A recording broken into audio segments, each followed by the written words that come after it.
Welcome to Oklahoma Gardening. On today's program, we travel to Norman, Oklahoma to look at a couple of the many ways that the University of Oklahoma and Oklahoma State University collaborate. On our visit, we take a walk on the gridiron to find out what makes the turf on the Sooners field so good to play on. Then we stop by the National Weather Service office to check in on the Mesonet program. Back home in Stillwater, we have gift ideas for the gardeners in your life. Barbara Brown prepares a savory holiday snack, and host Casey Hentges brings our gardening season to a close.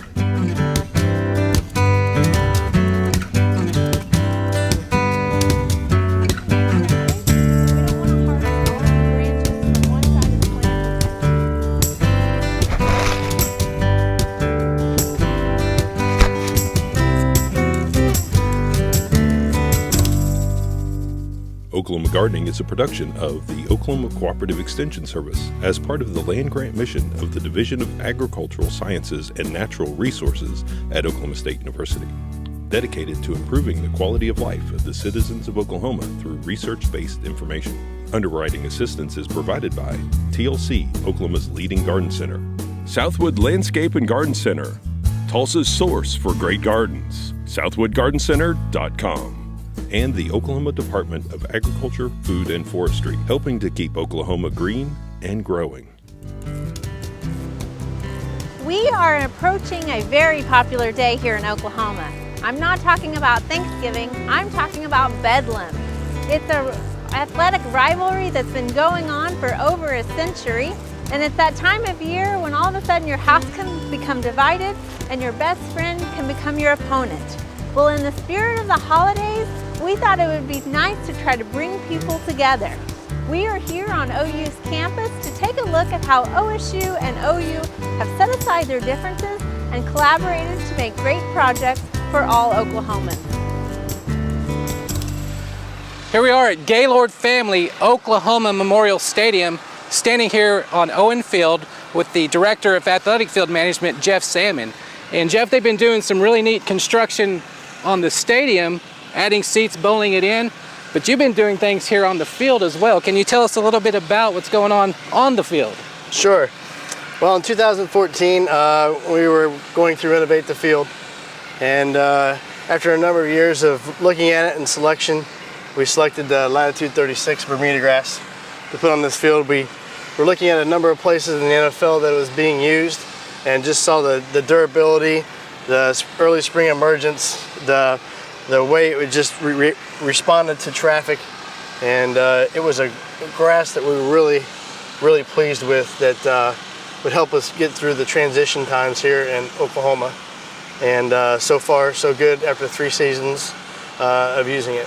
So you're liking it so far from an athletic field turf management aspect, and one of the neat things about this turf grass, this latitude 36 Bermuda grass, is actually, I'm one of the co-inventors. It was developed at Oklahoma State University with our breeder, Dr. Yang-Chi Wu, and our turf specialist, Dennis Martin, and our physiologist, Jeff Anderson, and our former breeder, Dr. Charles Talaferro, and myself. So we're really excited that this is being used in Oklahoma, and we're really excited that it's being used by Oklahoma, University of Oklahoma, something that was developed at Oklahoma State. So can you talk a little bit about that?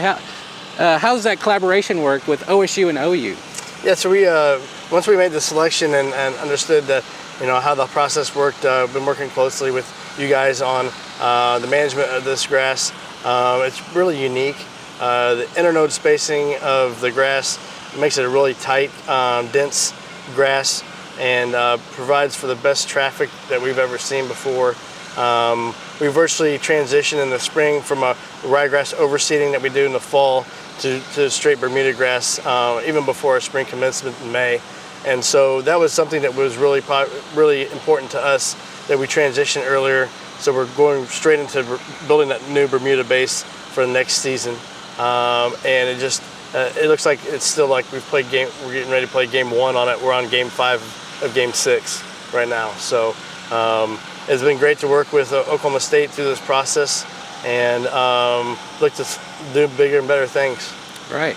So So this field is Bermuda grass all the time, but also during the season. You said something about overseeding. So what is that about? Yes, we have to protect ourselves from an aesthetic standpoint going into the latter parts of the fall. You never know in Oklahoma when you're going to get your first frost, and so we have to provide that color aspect of. So we overseed our ryegrass whenever we have a break in the season, whether we have a bye week or we have a big gap between games, to know that we have another grass that's going to be put in there. But the cool thing about Latitude, it does keep its color, green color longer into the fall. And so we protect ourselves by that color. But if the color were to change due to a frost, we have the overseeded ryegrass to provide that aesthetic green color. A lot of people across the country right now are really experimenting and not overseeding at all with the Latitude 36. But unfortunately, we can't do that here. We often use this field for practices. And in the fall, every Friday we practice on here. And so we have to protect our Bermuda base with that overseed. But there are people across the country working with supplemental lighting to help keep that Bermuda grass color longer without doing the overseed. We did the same thing at our softball field this past year. We sodded it, a new sand-based softball field, the Latitude 36. We also have it at our soccer field. We'll be putting it into our new football practice field as soon as our construction is finished up. But we did that at softball as well. We went into the fall without overseeding. We used growth blankets to keep it green, and we were actually mowing Latitude 36 in January this past year. So Jeff, we also have some painting going on behind to get this field ready for the game. Who is that over there doing that job? Where did he come from? That's Cliff Brunken. He's our supervisor over our football facility fields, and Cliff is an Oklahoma State graduate. He's a diehard OU fan through and through. He got his education at Oklahoma State, mind you, but that's where he got his learning, his education for taking care of turf grass. He's here getting started painting today. We usually start painting on Wednesday of a game week, paint Wednesday, Thursday, Friday. We have to do that much painting because the way the grass can grow out of it throughout the week. We like those nice bright colors of crimson and cream here in this part of the state. Right. It is a process, and we have to make sure the weather's going to be right. We're going to get good drying times, and we get good coverage. And the reason why we do two coats is because to prevent any streaking that could be seen in the paint from a visual aspect of a TV, and it just gives those nice vibrant colors. So it's a Wednesday through Friday process. We figured it out before about 200 man hours just to get the field painted. But we do have to do it for every game because the field will grow and it'll grow out of the paint, and it'll wear off. So it's not something we can paint at one time and make it good for this whole season. It's a weekly ordeal. You know, is Latitude 36, would that be something you'd use in your home yard? Definitely, most definitely. I would be able to see it emerge in the spring, in late February, early March, and I would still be green going into October, 1st of November. We're November 8th, 9th right now, the day after the election, and it's still green. We still have green base of Bermuda grass underneath. So right. It's a nice dense grass. It looks so tight and so nice. I'd definitely have it in my yard. Well, Jeff, thanks. You know, also you're president of the National Sports Turf Managers Association. Excellent fields all around the nation. Excellent field right here. This stadium has a great atmosphere, but also one of the top grasses and fields in the nation. Thank you. Thank you very much. And we look forward to working with Oklahoma State in the future, and all the things that you guys can provide to me as a homeowner, so to speak, here in Owen Field, but to others across the state. All right, thanks. Thank you very much.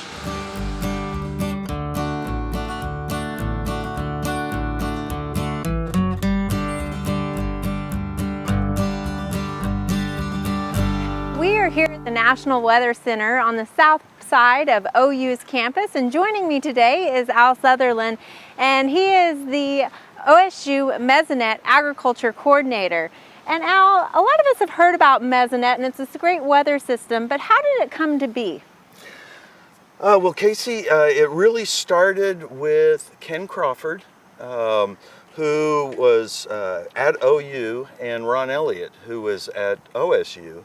And those two had a real interest to put together a weather network that would provide real-time data to people across the entire state of Oklahoma. So from an OU perspective, they wanted to look at it for meteorology, for the weather data that it would provide. From an OSU perspective, they were really looking at it to monitor agriculture, to find out what kind of weather would lead to different impacts within the crops and also the livestock. So they both had benefits into it. So how did it actually come to fruition this was a big investment to create this system. It was a big investment. Well, Ken Crawford was really inspired by the flood that happened up in Tulsa in 1984. He happened to be in the National Weather Service at that point, and he realized that if he had rain gauges that had real-time data, he could provide lead time to get people to safe areas before the waters came through. And so he was putting together proposals for that. Ron Elliott was looking at proposals from a irrigation efficiency standpoint, and they finally found each other and discovered that each one was trying to do the same thing, and that's when they really joined forces. That would have been in the late 80s. So there's an advisory committee that sort of manages Mesonet, and is it comprised of different people from OU and OSU? Well, it's actually a steering committee, so it is OSU and OU jointly managing the Mesonet. So they vote on the budget, they vote on the strategic direction for the Mesonet and how things were put together. Right now we have how many weather stations across Oklahoma?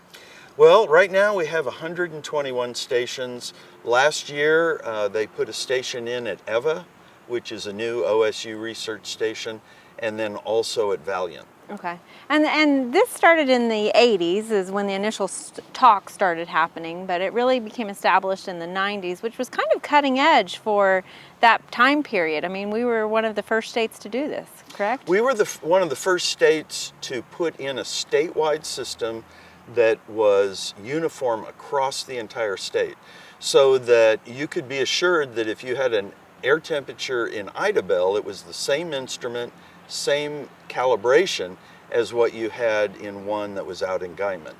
And if you look at a lot of other states, they're piecemeal networks. So they'll put in a few automated weather stations, but they'll do it in different ways. So you might have variation in all of that. And they did not want that variation. They really wanted everything to conform to specs. Okay.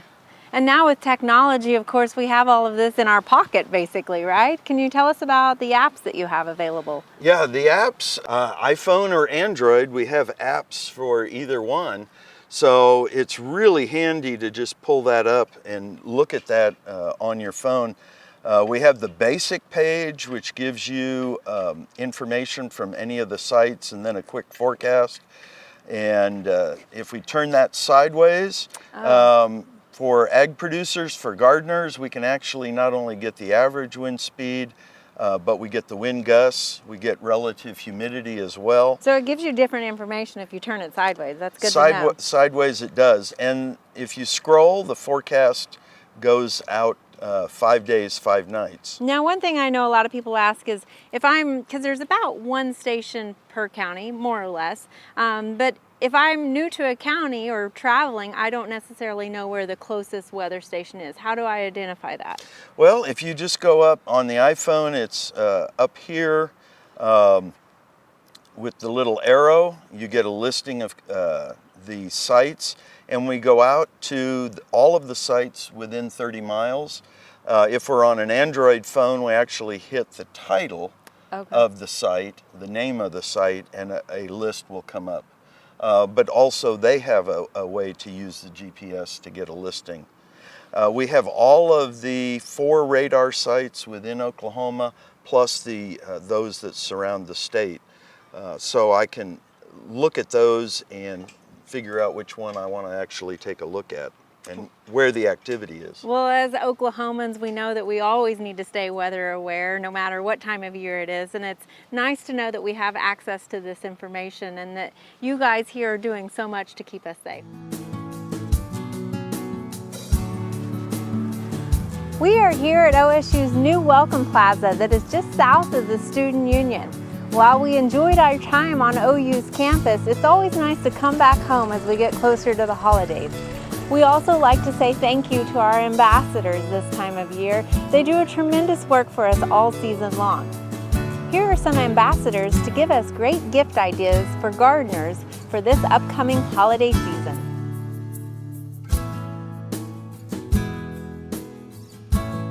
Sometimes you can find tools in unexpected places, like the fabric store. These are quilt snips, but they're sometimes sold as rose snips, and they're really handy for deadheading roses and all other kinds of flowers. Another tool that I'm crazy about is my drywall saw. It is the handiest thing in the world for digging out well-rooted plants, for maybe cutting a straight edge in the soil to put in edging, or to bury wire for an invisible fence or something of that nature. I have one more favorite tool that's not repurposed from another store, and that's my Japanese hori knife. And you can see it has an edge similar to the drywall saw. It's very, very strong. It's great for digging in soil and cutting through roots. My favorite tool is this cultivator, or as my dad called it, a wheel horse. My dad taught me to garden with this. I couldn't wait to be tall enough, strong enough, or big enough to make rows. And as time went on, I taught my sons and my grandson to cultivate with the same tool. So it's a memory tool, and it's been through 4 generations. One of my favorite garden tools or accessories is this garden bench that you can use to kneel on, or when you're down, it's very helpful in assisting you to get back up. You can flip it over and use it as a bench to sit while you're working. Or it's also a good tool to help if I want to put on my garden shoes. These are sloggers. My daughter and I share a May birthday right around Mother's Day. And one of our traditions, which came also from my mother, is to do our spring garden shopping and planting. My sloggers are quite attractive. They're very helpful when you're going out in the morning and the grass is wet, or any rainy day, just to avoid the puddles. When I go out in the yard to garden, I take 4 or 5 of my favorite items. As I've grown a little older, I've grown a little smarter. So the first thing I do, I take my cell phone with me. I live on 2 acres plus. In case anything should happen, if I should fall, need some help, I can call for help. Always take my gloves, because I'm always sticking my hands where they shouldn't be. I don't want to get them dirty, but I don't want to get them hurt. So I always have my gloves with me. I always have my little ergonomic snippers, shears, because there's always something I want to cut or trim or just need. I usually take my sunglasses because the sun is usually so sharp and so bright in Oklahoma that I can't see. I'm falling apart. And I always wear my Oklahoma State University, the Botanical Garden shirt, because I want everybody to know I'm a gardener, how much I enjoy the garden, and I'd like for everybody in Stillwater to have one of these shirts. If you need one, call the garden. We'll get you one. Thank you.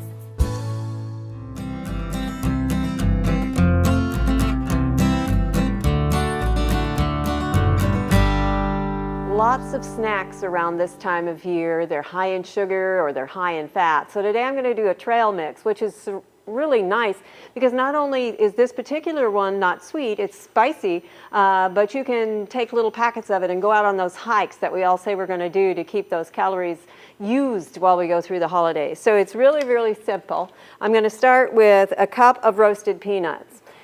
One of the other nice things about this recipe is you can adjust the nutrient content as you go by the ingredients that you actually use. This is sort of a skeleton that will work. I'm using lightly salted peanuts. You can choose your sodium content. Most of the other things are going to have minimal amount of sodium in them, so that's going to be the primary source. Also going to add 2 tablespoons of shelled pumpkin seeds. Sometimes these are raw, sometimes they're roasted. Either one is going to work here. I'm going to add to it also a 1/4 of a cup of unsweetened coconut, and 1/4 cup of banana chips. Now, if you can find unsweetened ones, and I'm thinking probably you're going to have to go online, you may find them at a more of a health food oriented store. These are actually have a little bit of sweetness on them, and you'll notice how crisp they are. If you've dried them yourself, you can get them that are actually unsweetened and more in their raw state. These are a little bit less healthful than a fresh banana would be, but they're still a good choice compared to many other things. They're also often fried, which these are too, and you can tell that by the label when it tells you it's got some kind of an oil in it. These are just wheat cereal squares, whichever brand you can find, and then about a teaspoon of oil. So we're not adding very much oil here. Remember, we've got a little bit from the bananas. We'll also have some fat from the peanuts and from the coconut. And then this one's going to be the one that's going to come out a little bit more slowly. I've got a teaspoon of honey. So I'll see if I can encourage it to move out. Now these are small amounts, so that when we mix this together, you're going to have to take your time. Also, as you're doing this, you might try and spread the honey out. Otherwise, you're going to have all the honey in one place, and it's going to try and stick there, and you're going to have other ingredients that don't have any. The last ingredient that I've got was one that I actually had to order online. Those of you that are in the city may be able to find it in one of the markets somewhere. This is a tablespoon of hot Madras curry. If you can't find this, other curry powders will work also. They just won't have quite the amount of heat. So if you want that heat to come out at this point, you could add some sort of a hot sauce, just a few drops, to get that heat built in, or you could go without it. Regular curry powder also has some degree of heat. And just stir this. Again, be very patient until you get it so that it's all blended together. While you're doing this, make sure your oven is preheated to 325. The other thing that you want to have ready is something to cook this on. So if you have a cooking sheet that you can put on your pan, that works great. Otherwise, what I'm doing is I have lined a cookie sheet with some parchment paper, and that's going to enable us to cook this without it sticking to the pan, without it getting too dark. It'll help protect the food, as well as making cleanup a little bit easier later on. That looks like it's fairly well blended. Spread it out as much as you can in a single layer. What I found works fairly well is simply, particularly when it's cold, holding the paper so that it's not moving, but shaking the pan a little bit so that it comes apart in a little bit more of a one layer. Then you can kind of do some final touches. Again, in the oven, 325, somewhere between 5 to 7 minutes. Ovens vary, so it may be a little longer or a little shorter. Keep an eye on some of the little things here, and if they start to get a little bit too brown, it's done.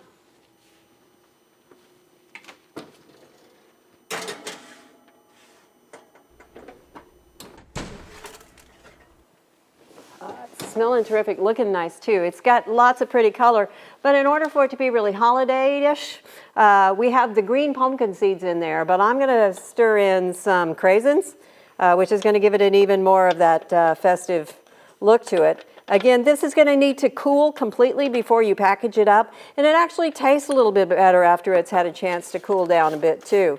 So I'm always anxious when things come out of the oven to give them a try, but give it a little bit of a rest. I've also found that stirring it, sometimes if you're using it on parchment, rolling it part one way and then rolling it the other is one of the more efficient ways to get the stirring done. Right now we're just waiting for it to cool. This is actually what I did at the halfway mark as well. Spread it out again, let it cool down, and then package it up in some kind of a nice little jar. Or if you're actually going out for hiking, you just want to make sure that it's as airtight as you can get it so that it stays tasty longer. But some kind of a tight sealing, self-sealing bag is going to work awesome. Everybody can put one in their pocket, and halfway through they're going to have something nice and sweet and spicy that'll help them stay warm while they're going through the hike without hauling around another candy bar. I hope you'll give this one a try for the holidays. For Oklahoma Gardening, I'm Barbara Brown.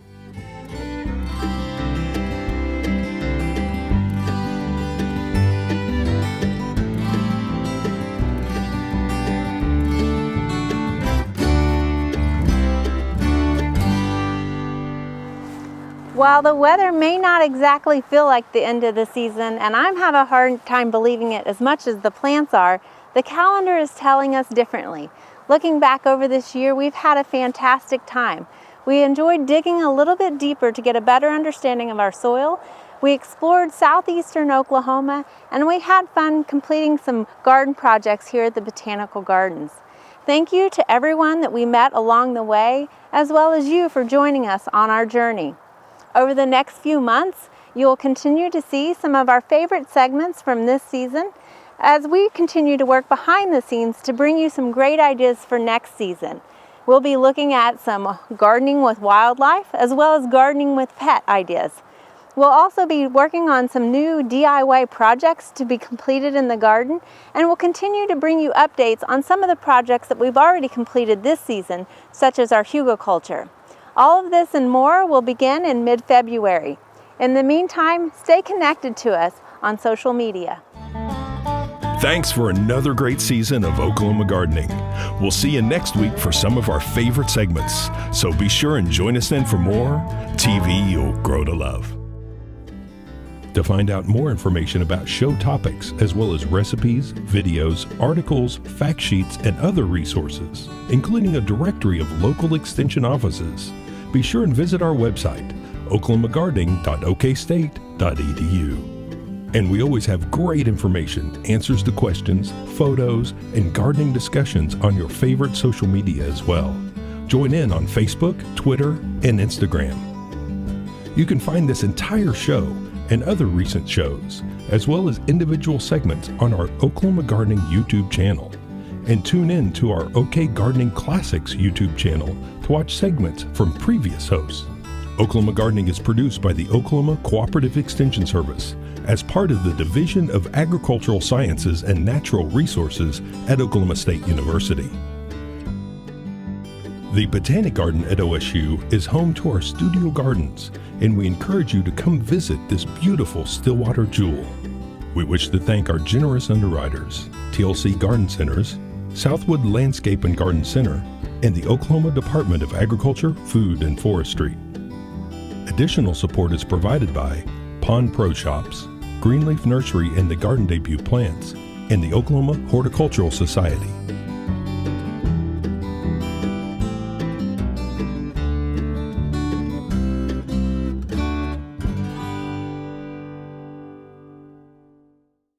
We hope you enjoyed this video. It's part of our Oklahoma Gardening YouTube channel. You can also find even more videos on our OK Gardening Classics YouTube channel. And join us on social media for great gardening tips, photos, and discussion.